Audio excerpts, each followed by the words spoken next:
J'ai côtoyé la mort assez longtemps pour reconnaître le moment où quelqu'un a déjà fait ses adieux. 6 années passées à travailler au refuge animalier de Riverside m'ont appris des choses que la plupart des gens préfèrent ignorer. Par exemple, les chiens savent quand leur temps est compté. Ils cessent de manger. Ils cessent de remuer la queue. Ils cessent d'espérer.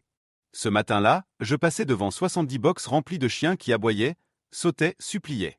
Tous semblaient crier en chœur « Choisis-moi ! Choisis-moi !» Des voix rauques, aiguës, désespérées, mêlées aux coups de patte contre le métal, au corps qui se dressait contre les grilles dans un dernier effort pour attirer l'attention. Tous, sauf Charlie. Son box était silencieux. Un silence lourd, presque irréel, qui jurait violemment avec le vacarme environnant. Il était étendu à plat sur le béton froid, le flanc immobile, les yeux ouverts mais absents, fixés sur un point invisible. Un pitbull couleur fauve et blanc, marqué par la fatigue, avec les yeux marrons les plus tristes que j'ai jamais vus. Il n'avait même pas relevé la tête en m'entendant approcher. 70 jours. 70 jours à regarder des familles défiler devant lui. 70 jours à voir des laisses se tendre pour d'autres chiens. 70 jours à espérer, à attendre, à croire que quelqu'un finirait par s'arrêter. Aujourd'hui était le jour 71. Son dernier jour. La salle d'euthanasie était réservée pour 18 heures. Tout était déjà noté sur le planning, écrit en noir sur blanc, comme une simple formalité administrative. J'avais 9 heures pour changer son destin. 9 heures pour accomplir un miracle dans un système qui n'en laissait presque jamais la place. Mais Charlie avait déjà abandonné. Ce qui s'est produit durant ces dernières heures continue de me briser le cœur, parce que parfois, se rendre est la seule chose qui puisse encore vous sauver. Parce que parfois, la fatigue est plus forte que la peur. Parce que parfois, l'espoir devient trop lourd à porter. Je n'étais pas censé avoir des favoris. C'est la règle quand on travaille dans un refuge à euthanasie. On apprend très vite à ériger des murs autour de son cœur. On s'attache juste assez pour faire son travail correctement, mais jamais assez pour souffrir chaque fois qu'un box se vide définitivement. Aimer tout le monde serait une condamnation émotionnelle. Pourtant, Charlie a franchi toutes mes défenses. Il était arrivé un mardi pluvieux de mars, le genre de pluie froide et insistante qui s'infiltre partout. Il était maigre, trempé jusqu'aux os, couvert de boue séchée sur les pattes. Le service animalier l'avait ramassé errant le long de l'autoroute, zigzagant entre les voitures, invisible aux yeux du monde. Probablement abandonné. La plupart le sont. Quand ils l'ont amené au refuge, il tremblait, pas de peur, mais de froid et d'épuisement. Ses côtes étaient visibles sous son pelage mouillé. Pourtant, dès que j'ai ouvert la porte de son box pour l'installer, il s'est approché sans hésiter. Il a glissé son museau entre les barreaux et a léché ma main. Une Geste simple. Spontané. Dépourvu de méfiance. À cet instant précis, j'ai su qu'il était différent. La plupart des chiens arrivent brisés, méfiants, recroquevillés contre le mur du fond, prêts à se défendre contre un monde qui les a déjà trahis. Charlie, lui, faisait confiance. Comme s'il croyait encore que l'humanité pouvait être douce. Comme si, malgré tout ce qu'il avait subi, il refusait d'abandonner cette idée-là. Les 2 premières semaines, j'étais convaincu qu'il serait adopté rapidement. Il correspondait à tout ce que les gens prétendent rechercher. Propre, calme, doux, extraordinairement patient avec les enfants, âgés d'environ 4 ans. Il avait cette façon bien à lui d'incliner légèrement la tête quand on lui parlait, les oreilles dressées, le regard attentif, comme s'il essayait sincèrement de comprendre chaque mot, chaque intention. Je l'observais depuis le couloir, persuadé que ce n'était qu'une question de jours. Mais les jours se sont étirés. Les semaines ont glissé les unes après les autres. 1 mois est passé. Puis 2. Les visiteurs s'arrêtaient devant son box, lisaient sa fiche, souriaient parfois. Et je voyais ce sourire disparaître à la ligne fatidique, croisé pitbull. Un simple mot suffisait. Il se détournait aussitôt, attiré par un chiot golden retriever, un labrador, n'importe quoi d'autre. Peu importait que Charlie n'ait jamais montré la moindre agressivité. Peu importait qu'il dorme sur le dos, ventre offert, dans la position la plus vulnérable qui soit. Peu importait qu'il se laisse manipuler par des enfants sans jamais protester. Tout ce qu'il voyait, c'était une étiquette. Vers le 40e jour, j'ai commencé à remarquer le changement. Lent, insidieux. Sa queue remuait encore quand j'arrivais, mais plus doucement, comme si chaque mouvement lui demandait un effort supplémentaire. Il ne se précipitait plus vers la grille. Il hésitait. La lumière dans ses yeux s'éteignait, graduellement, comme un variateur qu'on baisse un cran à la fois. Au 60e jour, il mangeait à peine. Au 69e, je restais tard après mon service, assise devant son box, à lui murmurer des promesses que je ne savais plus comment tenir. Demain, quelqu'un te verra. Demain, tu rentreras schätzt toi. Mais au fond de moi, je savais que demain signifiait le jour 70. Et le jour 70 signifiait la fin. Le refuge ne cessait jamais vraiment de respirer. Même la nuit, il y avait ce bourdonnement constant. Les ventilations, les aboiements étouffés, le cliquetis lointain des chaînes, comme un pouls mécanique. Mais pour Charlie, le temps avait commencé à s'écouler différemment. Au fil des jours, je voyais son monde se rétrécir. Son box n'était plus un point de passage plein de promesses, mais une attente immobile. Il observait sans vraiment regarder. Il entendait sans réagir. Comme si son esprit s'était retiré en lui-même, loin de cette succession interminable de visages qui passaient sans jamais s'arrêter. Chaque matin, je commençais ma tournée par lui. C'était devenu un rituel presque superstitieux. Je voulais être la première chose familière qu'il voyait en ouvrant les yeux. Au début, il se levait encore quand il m'entendait arriver, son corps s'animait maladroitement, la queue frappait contre le béton. Puis, progressivement, il ne se levait plus. Il se contentait de lever la tête, parfois même pas. Le refuge était plein à craquer. Des chiens dormaient dans des cages improvisées, dans des bureaux, parfois même dans les couloirs. Chaque jour amenait son lot de nouveaux arrivants, des errants, des abandons, des saisies. Des histoires différentes, mais toujours la même fatigue dans les regards. Pour faire de la place, certains box devenaient prioritaires. Charlie, lui, ne l'était plus. Un matin, on m'a demandé de le déplacer. Ils avaient besoin de son box, l'un des plus grands, avec une fenêtre donnant sur l'extérieur.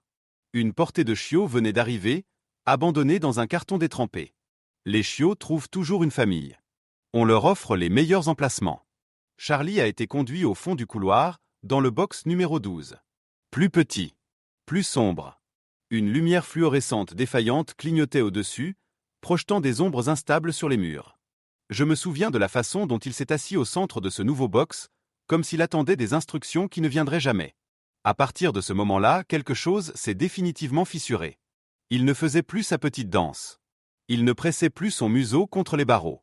Lors des promenades, il marchait à mes côtés sans tirer, sans curiosité, sans même lever la tête. Un chien modèle, disaient certains. Moi, je voyais surtout un chien qui n'attendait plus rien. J'ai tout essayé. J'ai payé de ma poche des photos professionnelles, celles qui transforment les chiens en vedettes de magazines. J'ai écrit un texte long, détaillé, presque suppliant, décrivant sa douceur, sa patience, sa loyauté. J'ai partagé partout. Les réseaux sociaux se sont enflammés de commentaires. Il est magnifique, quel ange, j'espère qu'il trouvera une famille. Des centaines de réactions. Aucune candidature. Même les bénévoles évitaient son box. Pas par indifférence, mais par douleur. Quand on travaille assez longtemps dans un refuge, on apprend à reconnaître les chiens qui approchent de la date limite. On apprend aussi à détourner le regard pour continuer à fonctionner. Moi, je n'y arrivais pas.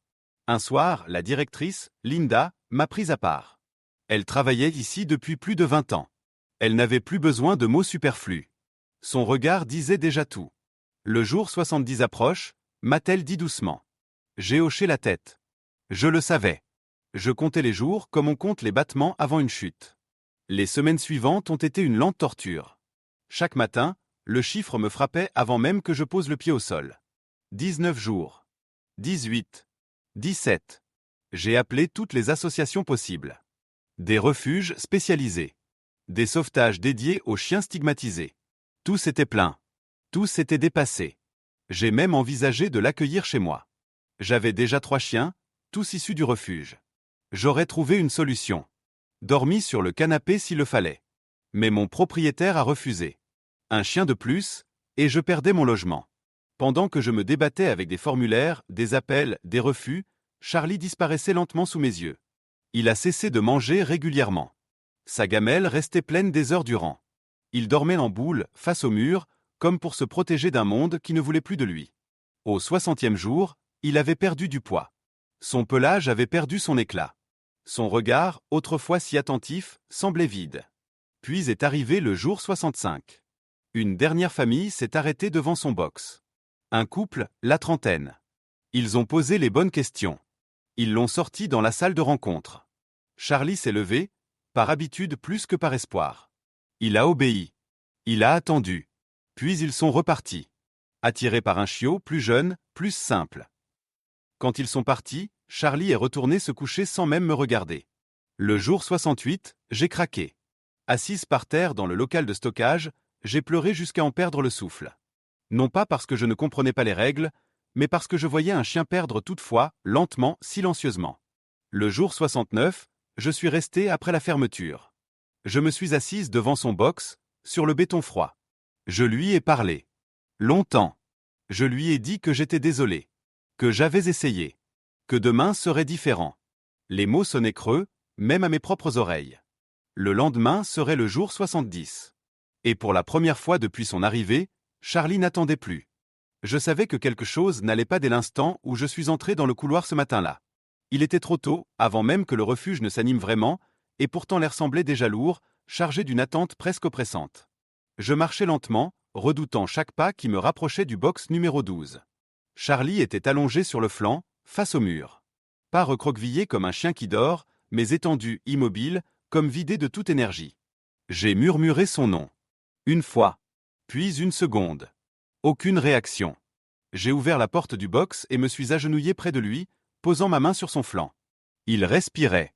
Lentement. Régulièrement. Mais il ne m'a pas regardé. J'ai essayé ses friandises préférées. Rien. J'ai tenté de soulever doucement sa tête pour capter son regard. Ses yeux étaient ouverts, mais absents. Comme s'il avait déjà quitté ce lieu, comme s'il s'était réfugié ailleurs, loin de ce couloir, loin de l'attente, loin de la fin qui approchait. La vétérinaire est arrivée peu après. Elle l'a examiné longuement, méthodiquement. Température normale. QA régulier. Aucun signe de douleur physique. Lorsqu'elle s'est relevée, son expression était grave. Physiquement, il va bien, a-t-elle dit doucement. Puis elle m'a regardé droit dans les yeux. Mais émotionnellement, il sait. Je n'ai pas répondu. Je savais aussi. Les chiens comprennent plus de choses qu'on ne le croit. Ils ressentent les changements, les silences, les renoncements. Charlie avait compris que ce jour-là serait différent. Définitif. Le refuge s'est rempli peu à peu. Des familles entraient, riaient, discutaient, pointaient du doigt les chiots. La vie suivait son cours normal, indifférente aux comptes à rebours invisibles qui s'écoulaient au fond du bâtiment. Personne ne s'arrêtait devant le box 12. Charlie ne levait même plus la tête quand des pas résonnaient dans le couloir. La directrice a fixé l'heure. 18 heures. Après la fermeture. Tout était réglé. À midi, j'ai publié un dernier message. Une supplique. Mes mains tremblaient tellement que j'avais du mal à écrire. Urgent.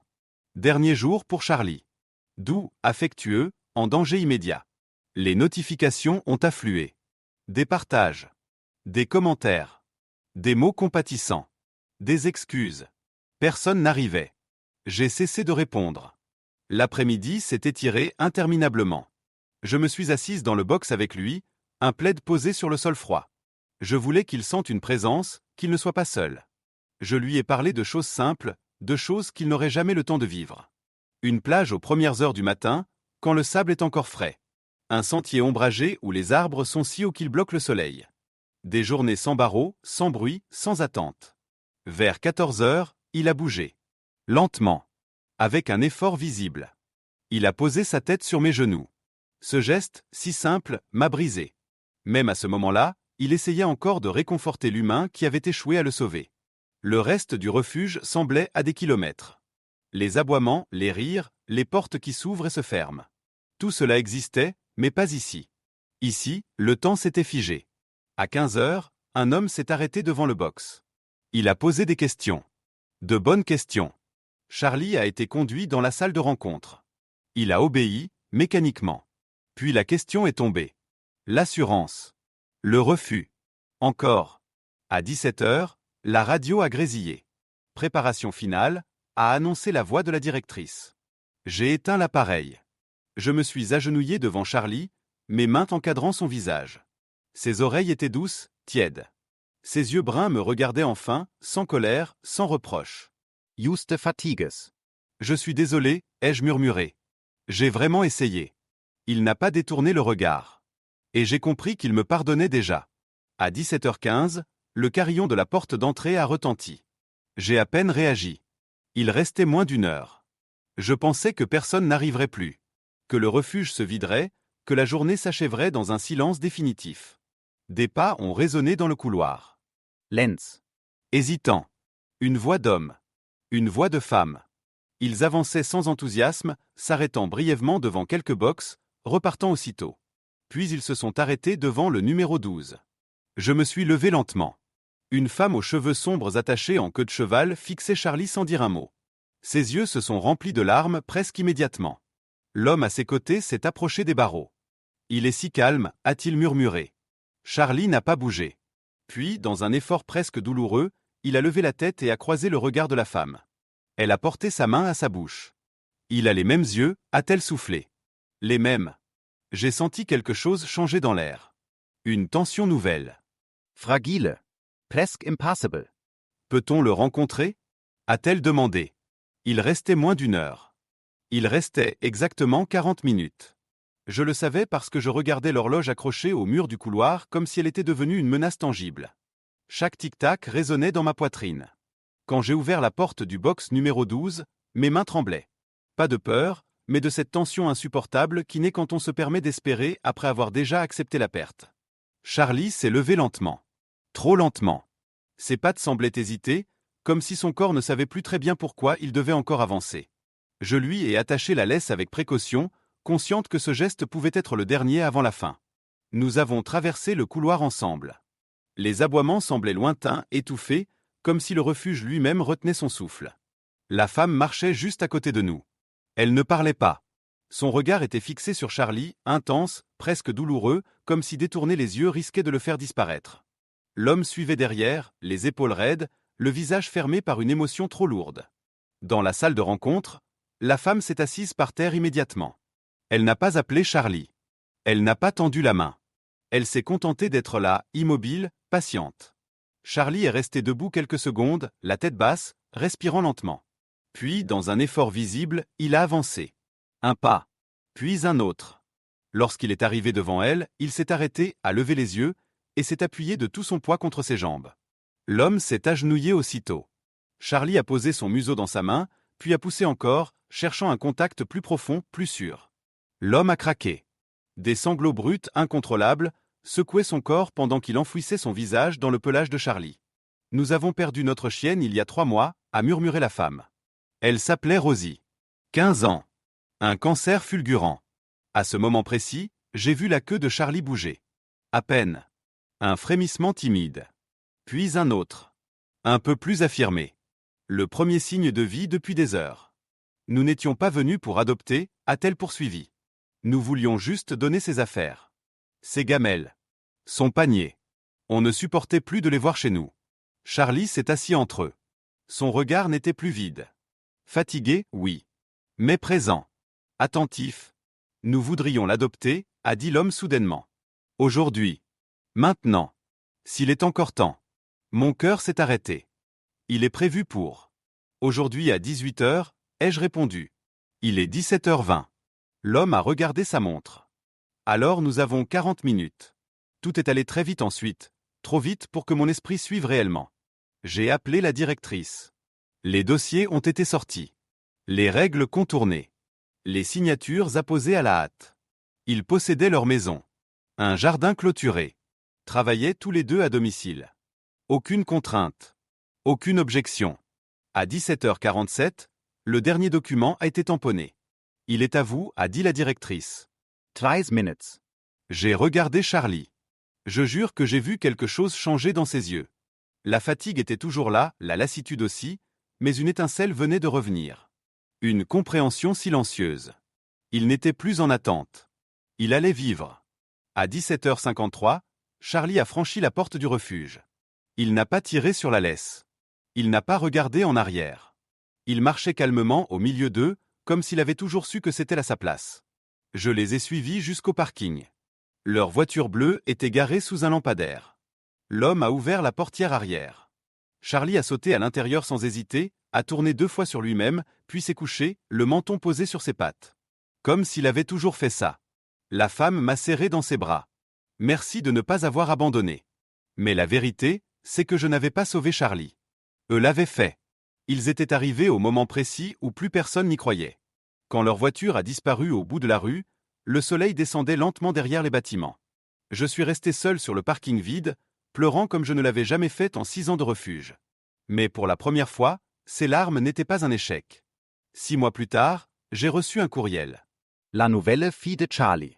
Il y avait des photos. Charlie sur un canapé, allongé sur le dos. Charlie courant sur une plage au lever du jour. Charlie dormant dans un rayon de soleil, paisible. Il avait repris du poids. Son pelage brillait. Ses yeux étaient pleins de lumière. Il est chez lui, écrivait-elle. Il l'a toujours été. J'ai imprimé cette photo et l'ai accrochée au-dessus de mon bureau. Et chaque fois que je passe devant le box numéro 12, je me souviens. Même quand l'espoir semble mort, même quand le temps est écoulé, parfois la fin n'est qu'un commencement. Charlie ne s'est pas battu le dernier jour. Il n'a rien prouvé. Il a simplement été vrai. Et cette vérité lui a sauvé la vie. Fin.